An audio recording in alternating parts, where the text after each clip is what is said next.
मला असं वाटतंय की केंद्र सरकार असेल, राज्य सरकार असेल, मीडियामध्ये काय वेगळं वाईट देतात की हिंदी आम्ही कंपल्सरी केलं नाही म्हणून. पण आमच्याकडे टेक्स्टबुक सगळं उपलब्ध झालेलं आहे. आमच्याकडे GRच्या कॉपी आलेल्या आहे. एज्युकेशन ऑफिसर सांगितलं की हिंदी कंपल्सरी तुम्हाला आपल्या शाळेत तुम्हाला शिकायला लागेल. तर माझा असा प्रश्न आहे आता केंद्र सरकार आहे आणि राज्य सरकारला पण, की जे नॉर्थन स्टेट्स आहे जसे उत्तर प्रदेश आहे, बिहारमध्ये आहे, मध्य प्रदेशमध्ये तुम्ही थर्ड लँग्वेज ही 3 लँग्वेज पॉलिसी आहे ना, तो थर्ड लँग्वेज तिथे तुम्ही काय शिकवणार आहे? माझा तर हे प्रपोजल आहे की उत्तर प्रदेशमध्ये तुम्ही कंपल्सरी करा मराठी.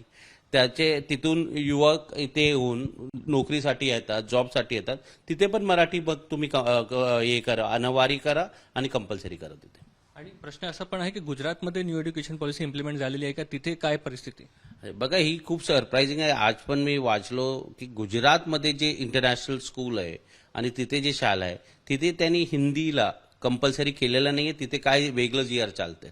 म्हणजे गुजरातला तुम्ही काय वेगळं ट्रीटमेंट देताय आणि हे सदर्न स्टेट आपले महाराष्ट्र असेल, तामिळनाडू, केरळ इथे तुमच्या वेगळं पॉलिसी आहे. जेव्हा तुम्ही सांगतात की नॅशनल पॉलिसी आहे 3 लँग्वेज, गुजरातमध्ये पण इम्प्लिमेंट करा ना.